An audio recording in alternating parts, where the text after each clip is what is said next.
கேதுவோட இணைவு லாபஸ்தானத்துல செவ்வாய்.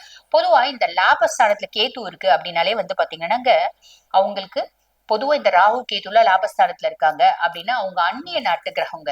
அவங்க பாத்தீங்கன்னா வெளிநாட்டுக்கு போயிடுவாங்க, இன்டர்நேஷனல் கரன்சிஸ கையாளுவாங்க, கடல் தாண்டி அவங்களோட வாழ்க்கை அமையும் அப்படின்றது உண்மைங்க. நிறைய லாபம் வரும். இந்த காலகட்டத்துல நிறைய பேர் சொத்து வாங்குவீங்க, அதாவது வீடு வாசல் தோப்பு துறவு வண்டி வாகனம் இதெல்லாம் வாங்குறதுக்கு வாய்ப்பு உண்டு.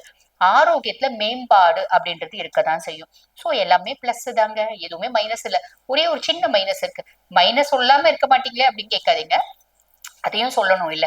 நல்லாவே இருக்கு அப்படின்றத மட்டும் சொல்லாம சின்ன சின்ன பிரச்சனைகள் இருக்குன்னா அதையும் சொன்னா உங்களுக்கு கொஞ்சம் ஹெல்ப்ஃபுல்லா இருக்கும்ல, அதுக்காக சொல்றேன். அது என்ன அப்படின்னா, எல்லாமே நம்மளை சுத்தி பாசிட்டிவா நடக்கும்போது நம்மளுக்கு ஒண்ணு வரும். அது என்ன அப்படின்னா ஆணவம் அப்படின்றது.